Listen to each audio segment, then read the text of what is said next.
Hey, happy Saturday. Welcome to the stream. Man, no glasses, no hat today. It's kind of warm in here, and plus, I'll probably have to put on my glasses here in a little bit because chat is kind of hard to see, but I just figured I'd go without him for a second as long as I can. Happy Saturday. How's it going? How's everyone doing? Welcome to the stream. Hope you're having a great Saturday. Thank you so much for tuning in today. If you're new to the stream, welcome. I'm going to put my glasses on because I can already tell I'm going to be struggling.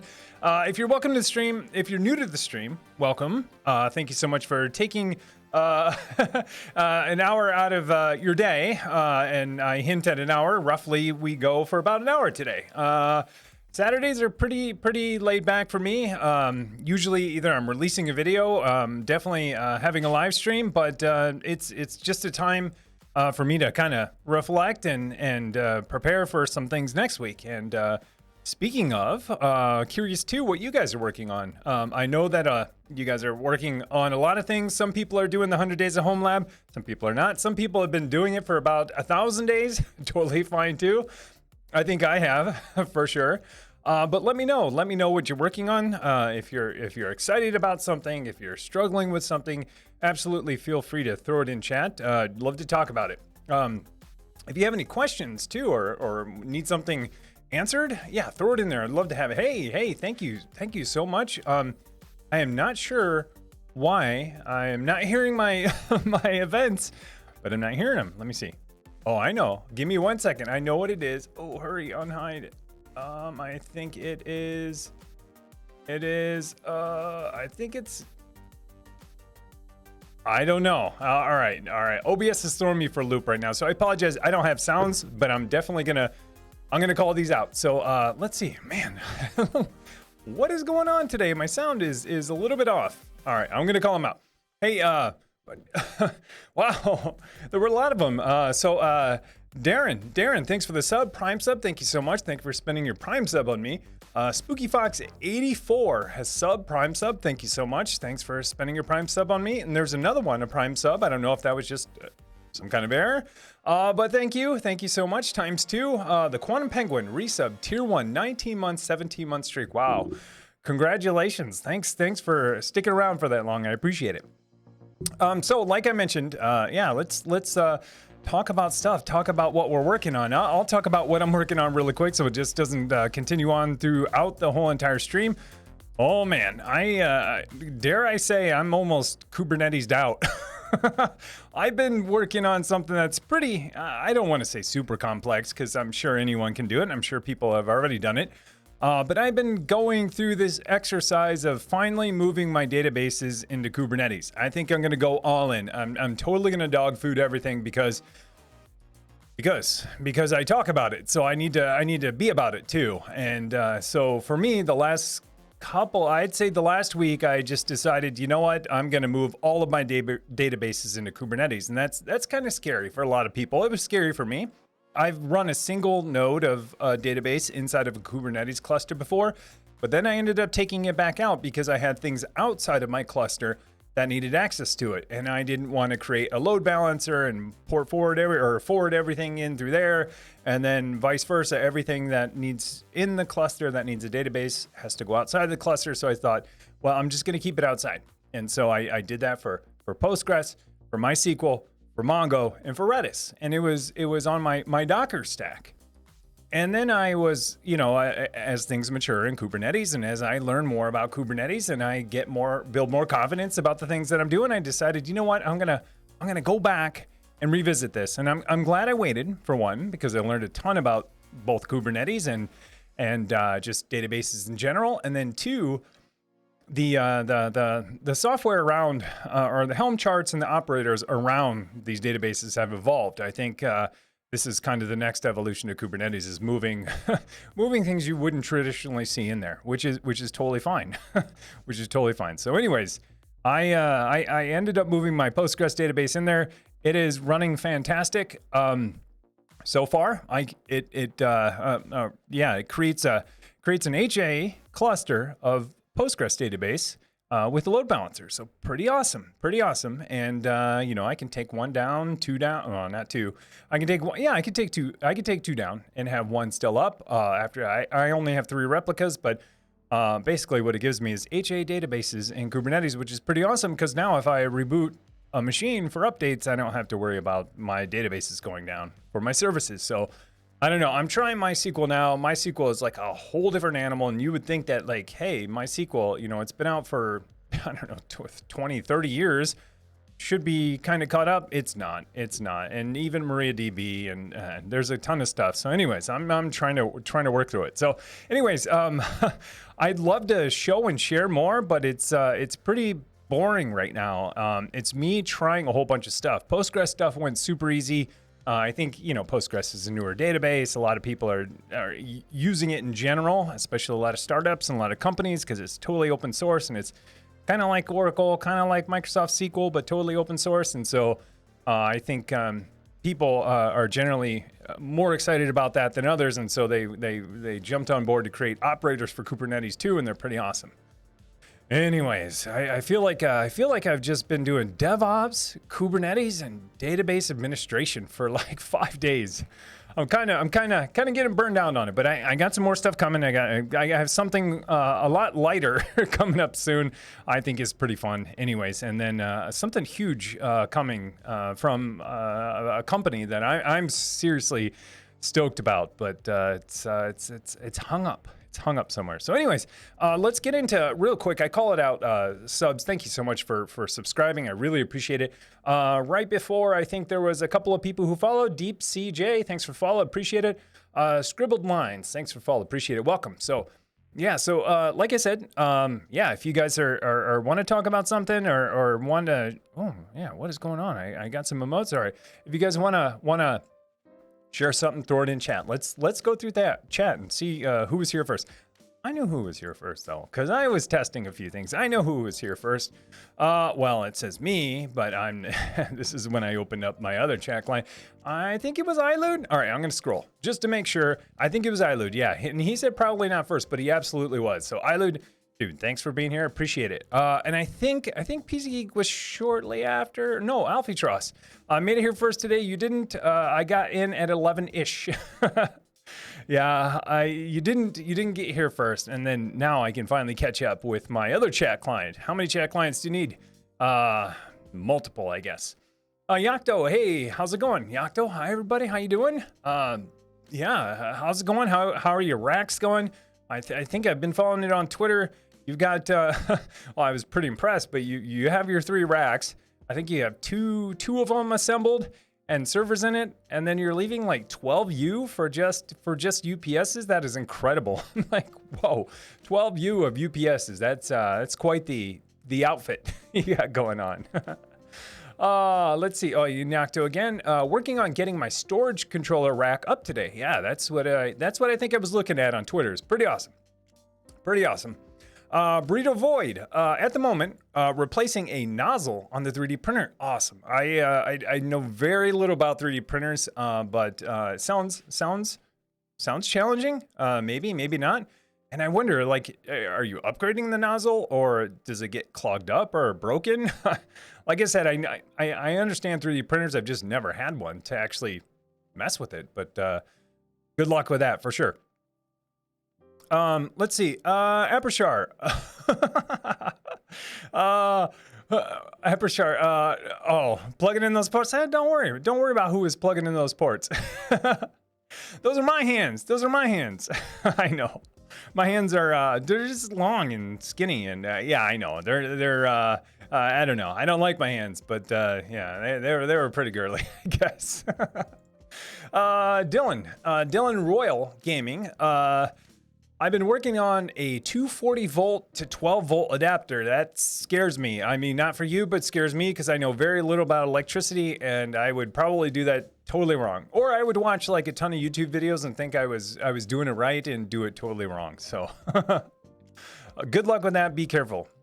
PC Geek, maybe pulling some Cat 5e in my house to pick up an IP cam in the hallway. Nice. Yeah, yeah, that sounds fun. I have 2 cameras that are have been in their temporary place for about 4 months. I totally need to put them in their permanent home, but yeah, I need to get to it. Good luck with that. Why Cat 5e? Is that what you have, or it's cheap and it works and it can do up to 10 gig, as we learned a little bit. If I feel like it, yeah, I hear you. I hear you. That's pretty much how I've been on these cameras. They're like in a temporary spot. And I'm like, they're on, they're good. Do they need to be mounted on the wall and nice? Nah, not right now. Let's see. 4M Skate. Following your guide to set up Rancher today. So excited to consolidate some services. Nice. Yeah, it's I totally agree. I've been in that same boat for a while, but more so the last I'd say the last 3 months. I've just been going all in, especially during 100 days of HomeLab, because I'm like, okay, this is my chance to like get everything that I really truly want in Kubernetes in there, and it's pretty fun. And yeah, Rancher is great. Some people love it, some people hate it, some people need it, some people don't. You know, and I technically don't need it. I can get my, you know, I can do most anything I need to do from a CLI, but it's always nice to have a web UI to be able to, one, inspect stuff, and two, get to it over the web when I'm remote, because I don't always have an SSH client on me. So it's super nice for that, to look at logs really quick. Hey, let's see. Alpha Computer, thanks for the bits, 100 bits. Thank you so much, Alpha Computer. Appreciate it. Thank you. I don't know what's up with sound. I could actually probably figure it out real quick. Let me just see. I say here, look, I'm looking at it real quick. Control sound via OBS. There we go. How did that get unticked? All right, I think the sound is going out. Let me see if I can replay it. Man, it's almost like I know what I'm doing. Except for the sound didn't play. Oh. Give me 1 second. I know where it is. Oh no, it says the volume's up. All right, playing one more time. All right, I give up OBS. I have no idea. All right, I give up. I see the sound in OBS. Maybe you guys can hear it, and maybe it's just not playing back in my headphones. So maybe that's what it is, and I have to click on one other thing. Oh, let me do this one more time. Oh, you heard it. Oh, okay. I know what's going on. See, OBS sometimes is just like, you know what? You know that setting you applied last time? I don't really care. I'm not gonna actually play it for you. But let me, give me 2 seconds, because I know how to then play this back in my headphones. I have to go here, and then I say, monitor on. Monitor, and I'm gonna play it again. Give me 2 more seconds. I'm totally gonna get this, because it's super annoying when I can't hear the alerts, because then I don't know, like, hey, say, you know, for me to be able to say thank you. All right, monitor. It says monitor. All right, this is, OBS does this sometimes where it's just like, I'm not gonna listen to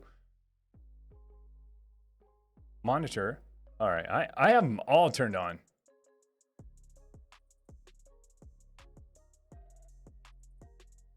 All right, last one.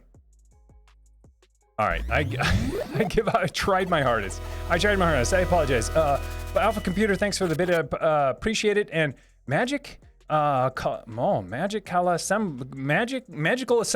That was a tough one. All caps and screaming case. Magical Assembler, thanks for the follow. Appreciate it. Welcome. But yeah, anyways, as I was saying about Rancher, like it's super fun. It's nice once you get it up and running, and I think you'll enjoy it. And then hopefully, you know, that sets you up to learn a little bit about Kubernetes, and then maybe CLIs for you. But it sounds super fun, and super excited for you, because it is definitely fun to consolidate some stuff, for sure. Takano stopped in to say hi as I'm leaving real soon, but I got the ability to laser engrave stuff now, if anyone has ideas. Yeah, I mean, what would you laser engrave? I don't even know. I don't even know. I see it sometimes, like when you buy devices, you can get things laser engraved, but I don't even know what I would do. And I've also seen people like laser engrave like wood. Like they'll make something in wood and then they'll laser engrave stuff in it or burn it in. I think that's the same thing, but sounds awesome. PC Geek, also thinking of stuff I could run on my K8S cluster. Maybe something to test the Intel GPU plugin. Yeah, that sounds awesome for sure. Yeah, that sounds awesome for sure. tons of stuff, man. There's tons of stuff. I mean, there's tons of plain old Docker containers, but then there's also just all kinds of stuff. I'm at the point where I'm like, ooh, I have a lot of stuff going on in there. Maybe someday I'll like print out or show like every single service that I'm running. I know that Devin or OneDrop, he razzes me all the time about making my cluster public, and I've considered it. Not like showing all my secrets and everything, but everything inside of my cluster now is committed to Git, and on top of that, I have all of my secrets encrypted. And I have considered it, but I'm like, is that, I mean, you guys would be able to copy and paste a lot of stuff, but it's kind of like, is that even helpful? Maybe, maybe not. The one piece that the reason why I might not though is because my registry URLs are not encrypted, and I've considered maybe just making a secret and then encrypting them and then putting them in there. But I mean, I have like 20 or 30 registries, and it's kind of like, ooh, that's a lot of work. But if it would help, maybe I will. Maybe I will someday. Spooky Fox 84, Takano, everything can be laser engraved. Just remember to take the cover off the laptop before you try it on in your case, burn through. Yeah, don't burn through your laptop for sure. Let's see, Aprashar, wait a second. That is no girly arms attached to those girly hands. Never mind. Hey, come on now. I haven't been working out lately. In a while. Let's see. 4M Skate. Should I build a Raspberry Pi cluster in the 3U left over on my rack? Depends on what you want to do. You know, I love Pis. I have quite a few. There's one that's driving stuff back there. There's driving other things in my home.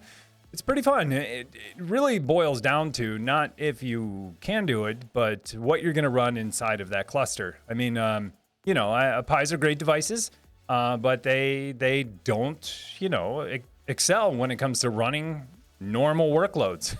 I mean, if you want to test a lot of little web services and stuff like that, totally fine. Or do IoT stuff, totally fine. But once you put on, a couple things on there, Pis are kind of, they start to struggle a little bit. I mean, I just have a little Node.js server running back there, and it's driving a tiny LED light. And sometimes, the CPU's pegged for 10, 15 seconds at a time, and it's running one thing. So it just depends. But if you want to learn about clustering, you want to learn about, Kubernetes, and before you even dive all in, yeah, go for it. Or Swarm, or whatever you want to do, any kind of clustering you want to do. It's super fun. Geeky Rand. Here we go. How's it going, Geeky Rand? Forum Skate, if you have a 3D printer or a friend with one, look at the 1U, 2U rack mounts. Yeah, for sure. Yeah. Why go 3U? You can go, 1 or 2, for sure. Yeah. On Thingiverse, yeah, I've seen those. I've seen them on Amazon. Like, people will print them out for you for, I wouldn't say cheap, but relatively cheap considering I don't own a 3D printer. But they look awesome. The 1U holds 6 Pis, the 2U holds 12. All right.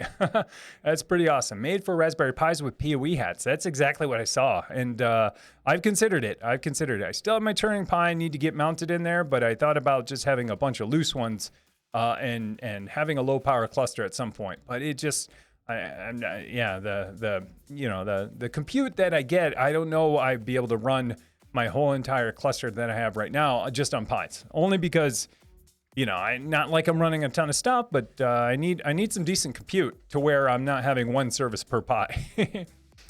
Takano, Spooky Fox, oh yeah, for sure. Right now I'm gonna make some bookmarks for classmates, but later on want to mess with other stuff. Yeah, another good call. So bookmarks, I assume then you're gonna probably use balsa or something, wood. I'm making this up. Piece of Geek. Okay, that's definitely Johnny Depp. I heard you. It's kind of crazy right now. I mean, I just got out of the shower and I was like, I don't want to put on a hat because I'm like blazing hot. And when I put on a hat, I get even hotter. But yeah, it's a little wild right now. I've been letting it go, but I've been letting it go for sure. I'm just gonna keep letting it go. I mean, I feel like this is the last chance of my life to like let my hair go crazy and long. Who knows? But it is getting kind of long. It's actually super long, but it's curly, so you can't really tell, but it probably comes to about like right here. Forum Skate, nice. Probably 2U for the clusters and 1U for the switch. There you go. Yeah, that for sure. Because when you said 3U on Pi, I was kind of like, ooh, that's a lot of Pis. But there you go. Yeah, like Ikiran said, you could do 2U 12 or 1U 6, and then you have either 1 or 2U left over for networking equipment. Gonna need a lot of PoE for those if you're gonna do PoE though, for sure. Should I do 4 in a 1U or 12 to 6 2U? Yeah, that's kind of up to you. I mean, how many pies do you have? I mean, how many are you hoarding? I mean, it kind of just depends on how many you have, for sure, for sure. Alfie Truss, how's it going, man? Just use the giant old man what? Just use giant old man fault so you can read without the glasses. Yeah, totally. Yeah, font. I see what you mean, font in the next one. I could use old man font. I'm at that point where I mean, I could probably see like this, but every now and then, like if things are moving or further away, or I'm back a little bit further, it gets kind of hard. It's not even like it's super hard. It's just, it's easier. I'll say that much. Yeah, old man font. I know what you're talking about. Like when you see people's iPhones and like the font is so big, you're like, whoa. I don't do that yet. When I do, then I think I'm there. Geeky Rand, I don't know how many you have. Exactly the same questions. Exactly the same questions I had. How many do you have? You have 0. Come on, you have 0? Good luck on buying 12 or 6 or 2 or even 1 right now. Hey, Spectre, Misfit, thanks for the follow. Appreciate it. Welcome. Geeky Rant, oh, look for the hardware. RPI is extremely hard to find. I totally agree. You can't plan you can't plan out your cluster until you know how many you could get. And then that's how big your cluster is going to be. Right now, I think it's a cluster of 0. Retired 9 now. How's it going? I'm working. What I'm working on right now, a plate of nachos. Oh, that sounds so good. I love nachos. I love Mexican food in general, or just all Hispanic food in general. I love it so much. Had a big old burrito last night, not Chipotle, but a little more authentic. And I could eat Mexican food every day, or Hispanic food in general every day. But I love nachos too. I love them. For a mistake, I will be patient. Yeah, you're going to have to be patient. You're going to have to be patient for sure. Yeah, Rand approve. I totally agree. Totally agree on the nachos. I could go for a plate right now. I like them just piled so high. But the thing about nachos is you can't just like put stuff on top. Like a good plate of nachos has layers. It's layers. It's like you could tell when the person who made the nachos knows what they're doing because they'll put a layer of chips, a layer of stuff, a layer of chips, a layer of stuff, a layer of chips, a layer of stuff. It can't just be like you pile everything on at the end. That's like, oh, because by the time you get through that layer, then it's just chips, and that's no fun. That's no fun. Mr. DJ Keck, working on testing always on high availability groups and SQL Server with my homelab for work. Awesome. That sounds awesome. Sounds it's kind of similar world that I've been in the last couple of days or so. Awesome. I don't know much about the always on piece of high availability. I assume it just means it's always on. You know, high availability in general, but pretty awesome. I could have used that when I did some data migration. I'm sure I lost about 5 minutes of data last night when I was migrating stuff because I just did a quick PG dump and PG restore, and I was like, good enough. But my services are so tiny, so. Twisted Grim, do it live. No, I can't do database stuff live. You guys will be totally bored out of your minds. Maybe I'll put something together. I don't know how. That's pretty far down the rabbit hole, like doing HA databases in Kubernetes. I did a single node database thing in Kubernetes once, and you know, people were just like, why? Like DBAs were coming out of the woodwork like, never. And I totally get it. There's a ton of risk involved, but I think the tooling has evolved quite a bit since then. But maybe if people are interested, I will. Or at least at minimum, I'll put together a blog post and put together all my YAML files. So if someone wants to do it, they can go there and do it for sure. Because there's no sense of me just sitting on all these templates. I mean, I spent hours doing it. I might as well share what I learned so someone else doesn't have to spend hours too. Geeky Rant, test and prod. I totally did. I totally tested and prod. I was like, yeah, I'm gonna migrate my databases and I'm gonna do the good thing and I'm gonna, spin up another service and attach to that service and verify I can get to all this stuff. I'm like, that's way too much work. So I totally migrated the database, I just cut over, new DNS entry, boom, and they were there. And I was like, okay, this is awesome. I did mess up though last night. I totally messed up. I forgot to apply permissions to my database for the user that I'm using to connect, basically my MySQL string, and nothing. And but fortunately, hey, this is where Kubernetes helped me out. I applied I didn't apply the right permissions, and I run a cluster of 3 on this one service. It's actually my redirect URL. If you see all the l.technotim.live, that's my redirect service. I applied it. 3 took one of the nodes down. It tried to upgrade, and it was in a crash loop. And it actually did that to the first 2. But then it realized, it said Kubernetes was like, hey, I have a max surge or max availability of 1. Like, I'm not going to touch this last one until these other 2 are healthy. So actually, Kubernetes saved me, even though I made a huge mistake. So I hurried up and went and applied the new secret and applied the permissions to the database. 5 minutes later, one of them came back up, connected to the database. The other one connected to the database. And then it took down the last one, which was the previous revision, and replaced that. And I was up and going. So I actually had 0 downtime. And even though I messed up, so Kubernetes actually saved my butt yesterday. Not like anybody's like, oh, on my short link URL, like every 2 seconds, you know, there's probably a 5-10 minute window, but Kubernetes did help me there because I was running my services in HA and I did a rolling update of those services. 2 of the 3 failed. It didn't do the third. Once the other 2 became healthy, then it replaced the third with the newest. So it's pretty cool. Windsurf, what kind of cluster do you think to use? Galera cluster or question mark? I assume you're talking about MySQL because that's what I've been going through. It is tough, man. It is tough. I finally settled on. I'm not totally settled, but I've been working on this morning.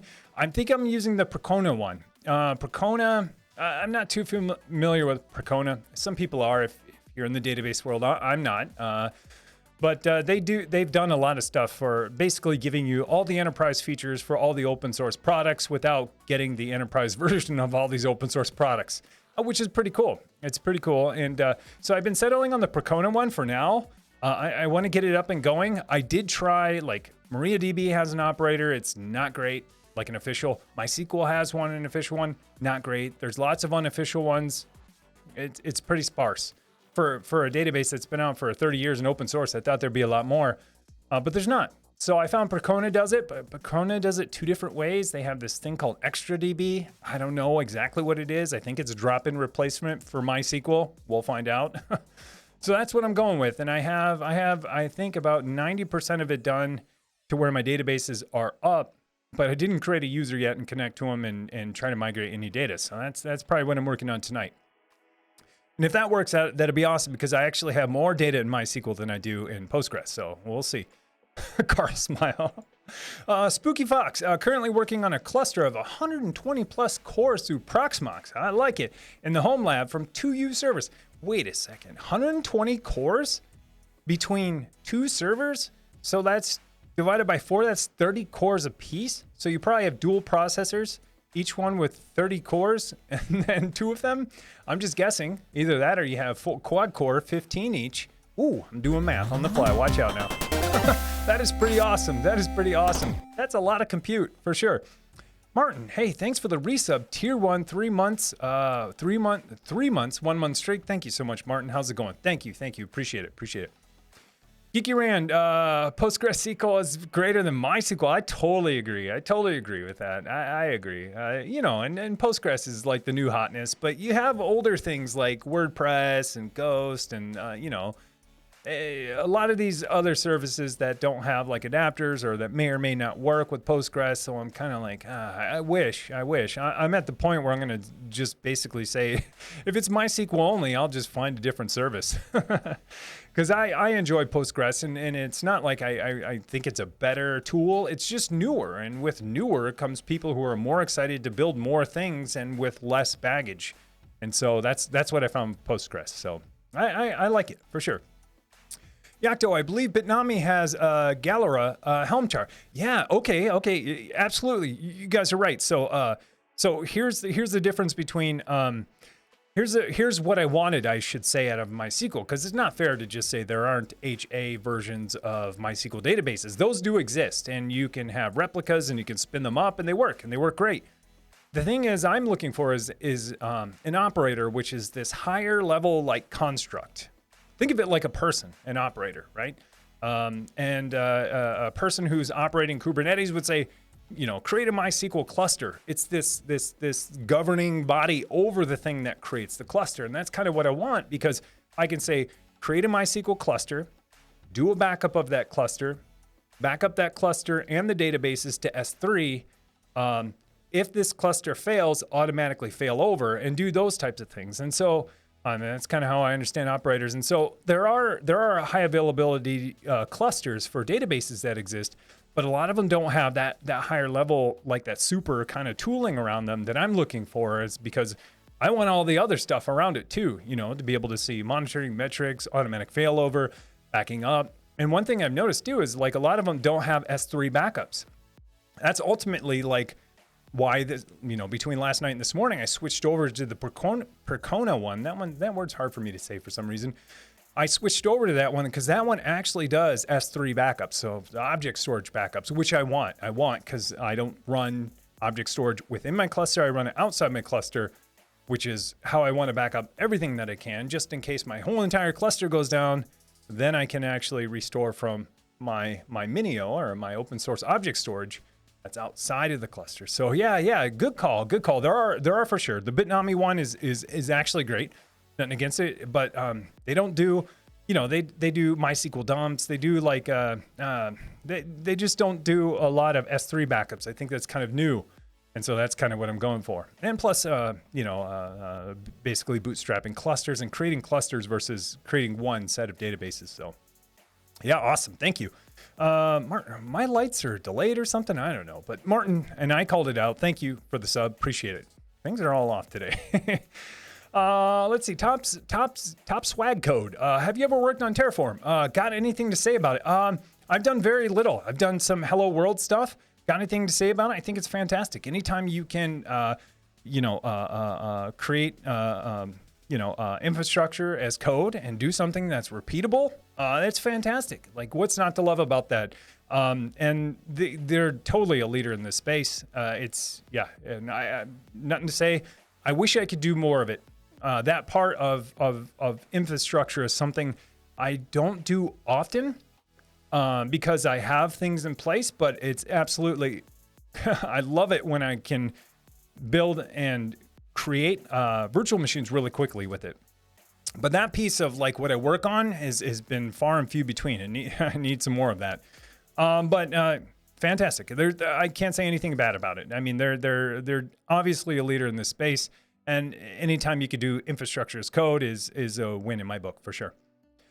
Aprashar, I have my infrastructure Postgres SQL. Yeah, it's a safe bet for me.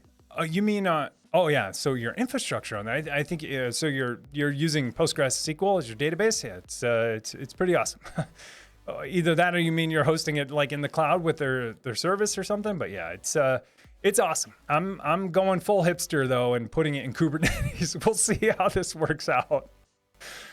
Nadoku. Speaking of databases, we just finished our upgrade from 217 to 19 SQL. It took 24 hours to complete. Wow, that's a long upgrade. That is a long upgrade for sure. I assume that includes data Oh, did you do an upgrade in place, or did you do a build and migrate to? Either way, that is a long upgrade, and it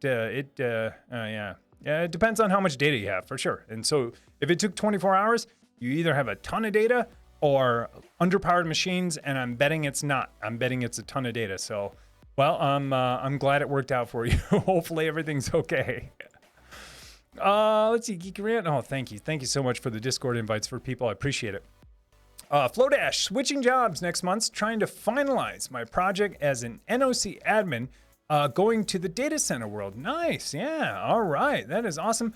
I apologize. I don't know what an NOC admin is. Networking operate as a I don't know what an NOC is. I'm sure someone will call it out, but that is awesome. Data center world. That is pretty awesome. That is pretty awesome. NOC equals Network Operations Center. I was close.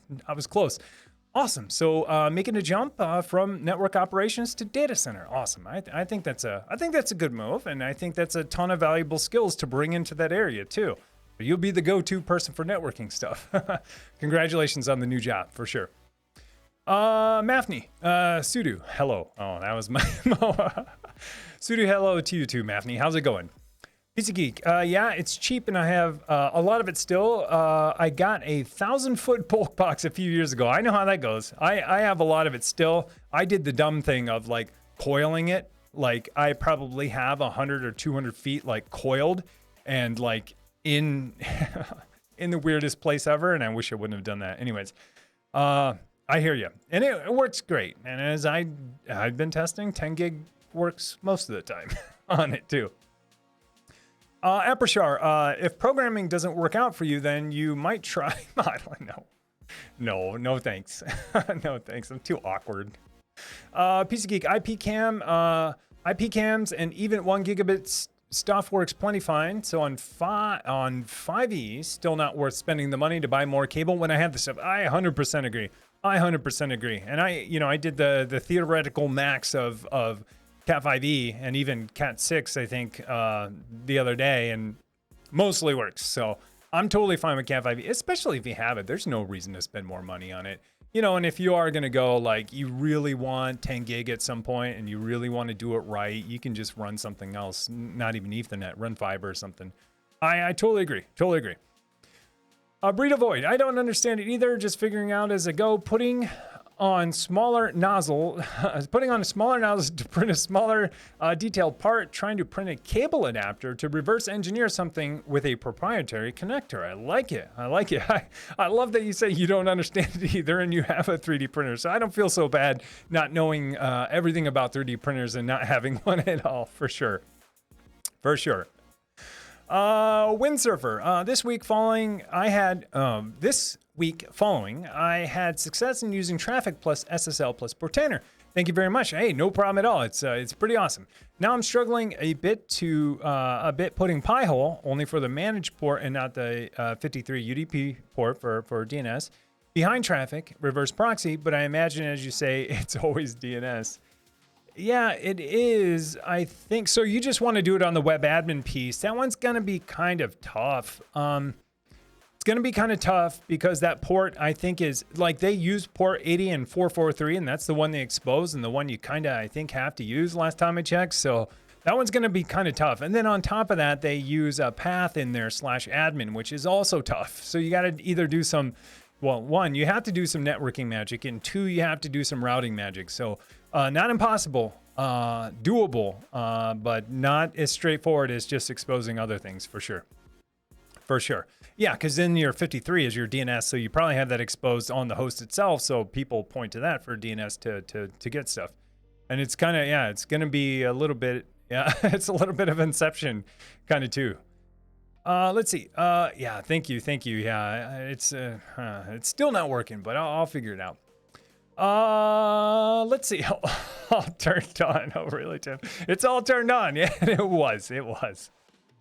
I see where you're going with that one. PC Geek. Windows 11 loves to do this with audio to streamers. I totally agree. I totally agree. I had this all worked out. I did this all for YouTube once, and I flipped back to Twitch and did it twice, and it works. For some reason, that alert is not making any noise. Well, at least not to me, which is totally fine. If you guys hear it, it's good. It's good for me. Yeah, I know where he's going with that one. Surprised PC Geek didn't throw that in there first. Magical assembler. It's yelling, screaming magical assembler. Hey guys, just tuned in. What are we talking about? Anything and everything tech and home lab related. PC Geek, you got it, man. You got it. Geeky Rand, give the idea to Xavier's D as a squirrel for his carbon fiber stuff. Oh, there you go. Yeah, engraving carbon fiber. Xavier's D would be all over that for sure. For sure he would. Yo, XOR, how's it going, man? Good to see you. Hello, Wave. Good to see you. Let's see.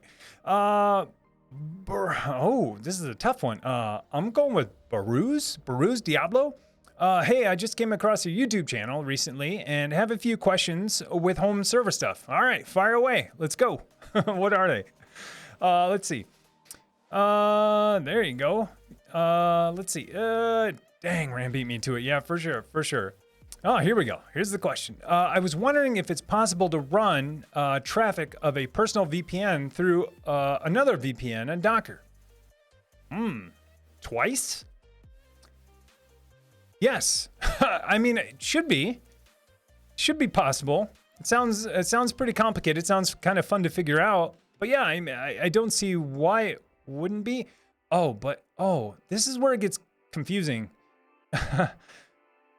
Because like when you use a VPN on your machine, you're actually going outside of your network to some proxy or something somewhere else.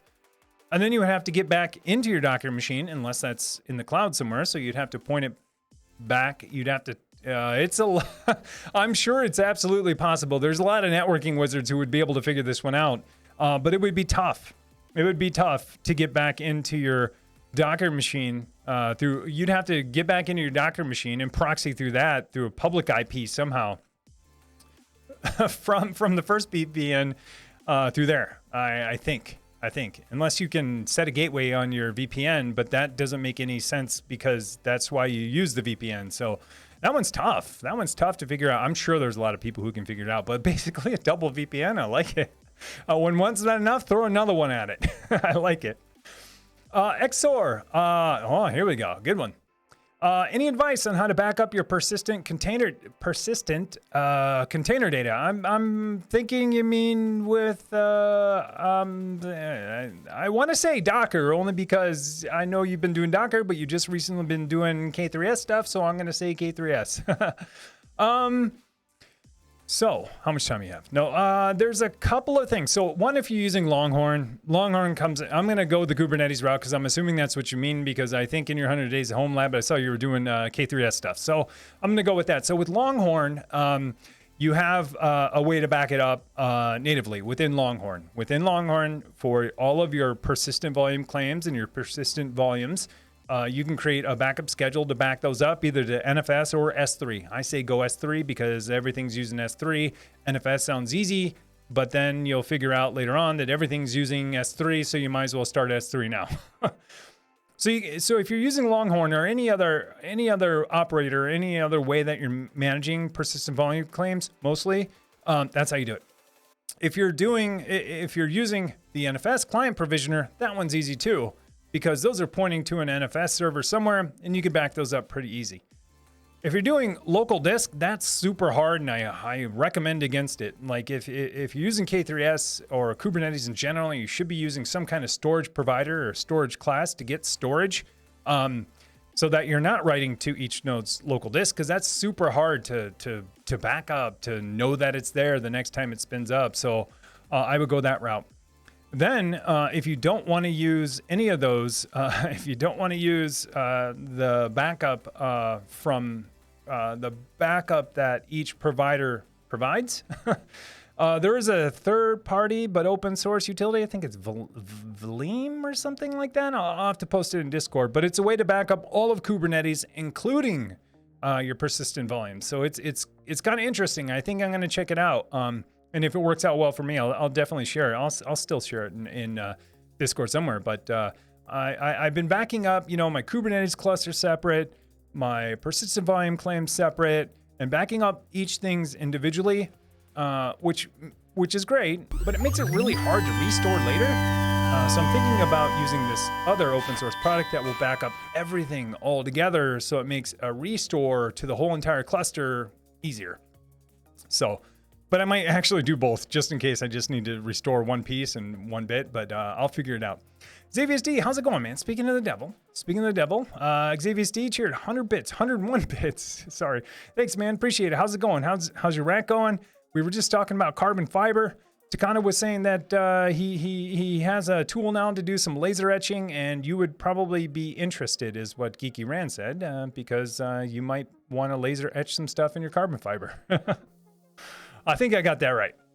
Alfie Trust, Techno Tim, Buddy got an upgrade motherboard for his framework laptop. Buddy got an upgrade motherboard for his framework laptop, and it's working on turning the old motherboard into a rack-mount server. What? This is pretty awesome. So the framework laptop, the kind of component-based laptop where you can pick and choose and upgrade individual parts, I think that's the one. He got a motherboard, and he's going to convert it into a one-use server. Sounds awesome. Yeah, it already has UPS built in, NIC built in, you name it. That sounds pretty awesome for sure. Piece of geek, yep. If it's Kubernetes, Longhorn, yep. It can back up to S3 or NFS. I highly recommend, if you're gonna stick with Kubernetes for longer than a couple of days, look into spinning up your own instance of S3 object storage. While NFS might be easy, you'll find as you start to do more stuff is doing Minio or S3 compatible storage, and Minio or MinIO is an open source S3 compatible storage solution. Basically gives you S3 storage in your own environment, and it's pretty cool. Object storage. And even TrueNAS supports it. And that's actually where I run mine. Because I want mine out of the cluster for now, because that's where my backups are going. I don't want my backups to stay inside the cluster, because if the cluster goes down, then I'm in big trouble. But I was thinking about putting Minio inside of my cluster and then doing the sync out. This is getting crazy. We'll see. Voronsky, Techno Tim, based on your home lab power consumption, have you considered solar power to help offset your electricity costs? Yeah, absolutely. I have. I think about it probably once a week. I do. Thing is, I don't know how long we're going to be staying at this house. I don't know if I want to make the investment into this house. I know that the resale value might be higher, but I'm just not sure. You know, those kind of things could go either way when you go to sell the house. Either people love them, hate them, because they're kind of polarizing. I mean, most people would probably love it, but you never know. So, but they don't know what they don't know, and if I don't have them and never put them on, then they would be fine. So, anyways, I've been considering it, but we've also been, just keeping our options open for new places to live. And so, I just don't want to dive in, but absolutely 100%. I hope my next home I can cover my whole entire roof and generate tons of power. Or at least get a discount on my electric bill, for sure. And I want to invest in that technology too, for sure. Aljaxis, that's what I'm going with. I'll throw a little twang on it. Aljaxis. Which channel for questions on Discord? This Twitch channel right here, right now. Franchise. I'm going to stick with that one. Franchise.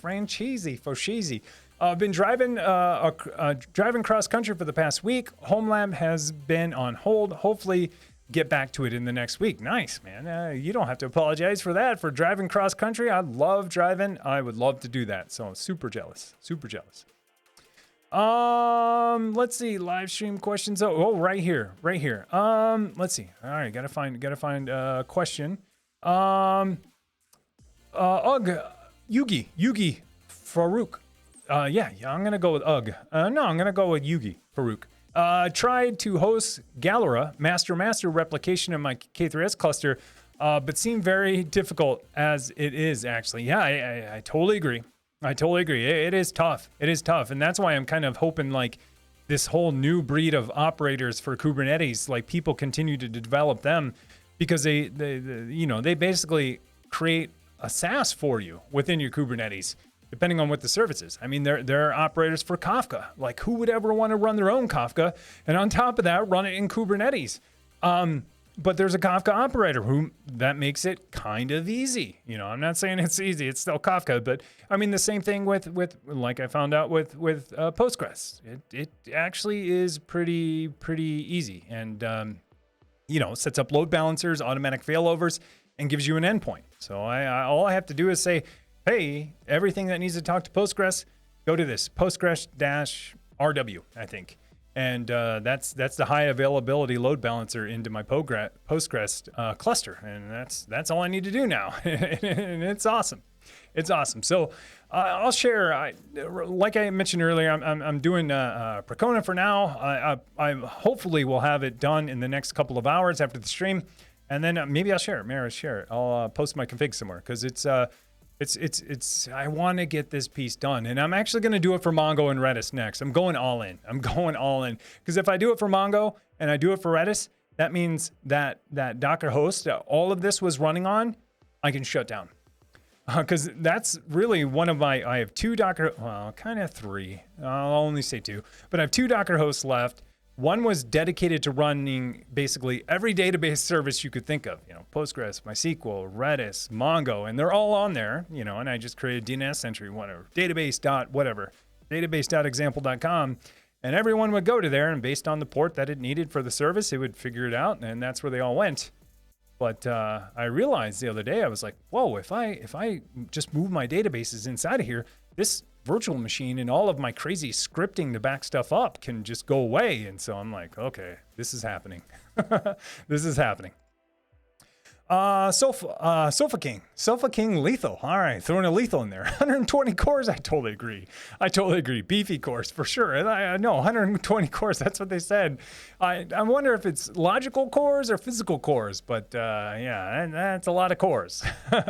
Hello, DB baggage. Gonna use that one for now. Yeah, it does. Older tech has a lot of baggage. You know, and nothing against MySQL, but you know, it's made a long time ago, and you know, there are other SQL-esque databases that are, have been more popular. And so, yeah, older ones in general, I think, come with more baggage.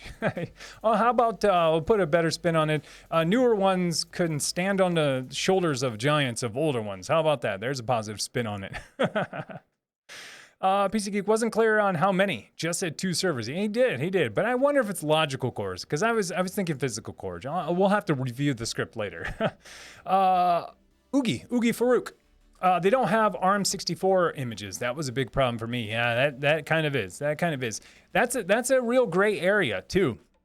It's a gray area, not just have, ARM-based images in general, because a lot of containers do it. But when people are building things that are for the enterprise, they're kind of just like, oh yeah, and ARM if we have time, which if they're building stuff to sell to enterprises, they probably don't have the time for let's build ARM, unless the customer says, I want ARM, and they're like, okay, we can do it. You just need to pay us this much, and then we'll just build it specifically for you, but we can sell it as a product. So yeah, it's tough. A lot of things have ARM images, and a lot of them do, the BuildX or the multi-arch build with Docker. Some of them don't. And a lot of it has to do with like upstream dependencies too. I found out that way pretty hard with Rancher too. Tried to install, the Rancher Docker agent on Raspberry Pi, and I think it was Flannel or Calico, one or the other. One piece of it wasn't built for ARM, so I can't run it. So it's kind of a pain. So maybe 3 or 4, we don't know, or more. Yeah. Yeah. Okay. Bitnami only provides AMD 64 images. Yeah. It's exactly what I was talking about. And you know who owns Bitnami? I think it's VMware. So. And they target enterprises. So not saying that they wouldn't ever do it, but they're going to focus on things they can sell to enterprises somehow, or put in their app catalog that goes to enterprises for sure.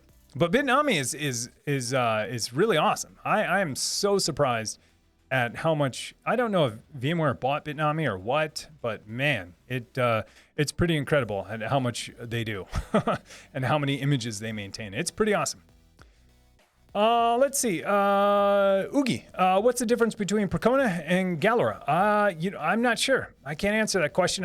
What I do know about Percona is, at least for Percona is a company that does a lot of different things for a lot of different databases, one of which is MySQL, and then they support both forked version of MySQL and this thing called ExtraDB, which is kind of their drop-in replacement for MySQL. I mean, I just learned this stuff like 12 hours ago, but so I can't comment on the difference between the two. I think at the end of the day, I think they're both trying to build MySQL drop-in replacements with some enterprise features. Windsurf, sorry for the delay between my messages and your reply. No worries. Maybe I'm making something wrong. Anyways, thank you very much for all your time spreading in knowledge since you're going to Percona. I'll try to also learn Percona. Greetings from Italy. The experiment isn't done yet. The experiment isn't done yet. If you want to experiment with me, absolutely. Let's do this. Let's figure it out. I'll put something in Discord as soon as I get it done, because I'm going to migrate my blog and a couple other things. And I'll cut them over and I'll say, hey, does this work? And if you see me say that, and that means I'm cut over to my new MySQL databases in Kubernetes. So I'll definitely share. Like I said, that's what I'll do tonight. Is I'll if I figure it out, I'll put my template somewhere so you guys can do it too, for sure. Because it's pretty cool. Because I've tried clustering MySQL before, and it went very wrong. It was a while ago when I was doing K8S, and I was using the external database version of K8S, and I thought, hey, I know how to make this database HA. I'll just spin up some more databases, point them all at the same load balancer and set them up in a master, I think a master-master relationship. I didn't even know what I was doing. Following some blog. And sure enough, pods were disappearing and reappearing in my cluster. And I was like, oh, this is going very, very wrong. And so that was my first foray into trying to do my own database clustering. And it was like a manual way of doing it too. You know, it was basically, you know, doing it myself with CLI, not using Percona or Galera or anything. And it went very wrong. So I had a bad taste in my mouth from that. And I said, hey, you know what? I don't need HA databases now. But now I want them. I don't even need them now, but we'll see. I'm sorry. I skipped over that one. HA and Gaming UK, I've been using MySQL for so long now that I just haven't been bothered to move over. I totally agree. Like I'm not moving anything anywhere. Well, I am now only because I don't have any options, but I'm not like on this, like, oh, I'm getting off MySQL and I will do whatever it takes. No, it's not worth it to me. I mean, WordPress runs on MySQL. There's adapters to run on the other databases, but it's not worth it that much to like just leave MySQL to do it on a different database only because I don't want to be on MySQL. I honestly have nothing wrong with it. I just wish everyone used Postgres. That's all. But I have nothing against it. It's just because, you know, the tooling right now for me is a lot easier in Postgres. And I use Postgres outside of home at work. And so it's kind of easy. Not easy, but I understand the tooling around it and everything. Like pgadmin, pretty nice tool to do some stuff, you know. And in cloud, a lot of clouds just provide, you know, Postgres as a service for you. And it's kind of fun. PC Geek, I tuned up my Debian Cloud init VM template generated by Packer so it works properly now. Nice. Eventually, I can combine Packer, Terraform, Ansible to auto-deploy Kubernetes clusters for testing or tinkering. Awesome. Yeah, that is awesome. That is awesome. So that is sweet. That is sweet. That's kind of the dream for me because I have everything from VMs out to Kubernetes and then beyond into services and clusters and all of that. I just haven't done the Packer for my cloud init image and Terraform to provision my virtual machines yet. So I'm missing that foundational stack that you're working on. That is so awesome. That is so awesome. Someday I'd love to do it. I just need the time. But I should. And so I cheat. When I test my K8S Ansible, I have, 5 virtual machines. I just keep them shut down all the time. As soon as I need to test it, I patch them with Ansible, and then I run my K8S script and test it, and it works, and I go from there. But it would be awesome if I could do what you're doing, which is, combine Packer, and Terraform. Someday, for sure. Let's see. Flodash incidents response. Okay, thank you. So this was NOC. I like it. Usually a room with lots of screens. That sounds like my room. That sounds like my room for sure. I know what you mean, for sure. Salvarius, NOC is where you find people that think they know what's going on, but actually call other people to do the work. Oh, come on. I know that's a troll. So basically, Tim's office. Hey now. Hey now, I know that was because of the monitors, right? Not the place where people sit who know what they're doing. Yeah, that's what my office is, for sure. Flodash, yep, we barely look at any of them. All right. Oh, I love it. Oh, let's see. Salvarius, that's so true. Figure out what's broken and get the big bucks to fix it. I like it. That's right. Yeah, I like where you're going. PC Geek, just keeping the 10 gig for my servers for now. I hear you too. My reputation precedes me. Oh yeah, VPN Inception. Yeah, that's what we were talking about earlier for sure. Sorry. Martin, hi. Any experience, thoughts about Packer from HashiCorp? Yeah, we were just talking about that a little bit earlier. I think it's awesome. So if you want to basically Packer build images that you then will deploy on virtual machines, yeah, absolutely awesome. I think it's awesome. I would love to have a job that I could run to keep my base images up to date. And if I wanted to do that, if I had a need for do that, I would absolutely use Packer to build my granite image, like my base image, like PC Geek was talking about earlier, like his cloud init image. I would keep it that base level. I wouldn't try to pile in a ton of stuff. Me personally, if I did it, I build a base cloud init image with Packer, keep that up to date with Packer. Then I would use Terraform to deploy that to something. And then I would probably, me personally, I would use Ansible to target it with the software I want. That's how I break it up in my head. But you can do it any way you want. There are no wrong answers. I mean, some people pack, the things they need into the image because, like, why install them later? And then they just update that regularly. So, when it deploys, it has the latest stuff. That's absolutely fine. It just really depends on your architecture and how you want to manage stuff, for sure. For sure, but I think it's awesome. Just haven't done enough of it yet. I haven't done enough of it yet. I need to. As soon as I get through this darn Kubernetes slog, I'm definitely going to do some other stuff because I'm like, I'm getting kind of burned out on Kubernetes. If you even thought that was possible, I've been doing it so much. I'm kind of like, I need some hardware, which is coming. It'll be a nice break. Nice break. Split routing. Oh, there we go. Yeah. So subnet, split routing sounds like a solution for Tailscale. Yeah, that for sure. Yeah. Proxy out to somewhere else but you got to come back in and then VPN again. Sounds like you're building an onion network, onion routing, but for yourself. But all through the guise of a VPN so they know where it came from in the beginning. Raf, when learning new technology, do you just skim through the basics and jump head first, or do you read first and start small? I'm more of a, I have a bias towards action for me personally. I'll read what I need, the bare minimum I need to do something. And it gets me in trouble a lot because I'll read the bare minimum, I'll go all in, and then because I skipped over things in the beginning, I'll run into problems that I should have read in some of the documentation, but that's just kind of how I work. So I do this thing, exactly that. Read a little bit, go all in, reverse and read, go forward. It's like 2 steps forward, 2 steps back, 2 steps forward, 2 steps back. That's kind of my process, but that's just how I am. Because I want to get my hands on something and do something like as quickly as possible. So even with software development, I thought when I first started getting into it, I'm going to buy all the books. I'm going to read tons of books on how to write code. And while it was a great exercise, I realized that books aren't going to teach me how to write code and how to debug code. Writing code is going to teach me how to debug and write code. So, but it depends on how you learn. I do like those types of resources when I'm not at a terminal or not at a keyboard. Those are fantastic. They keep my brain fed when I'm not able to do something, to a terminal or to a machine.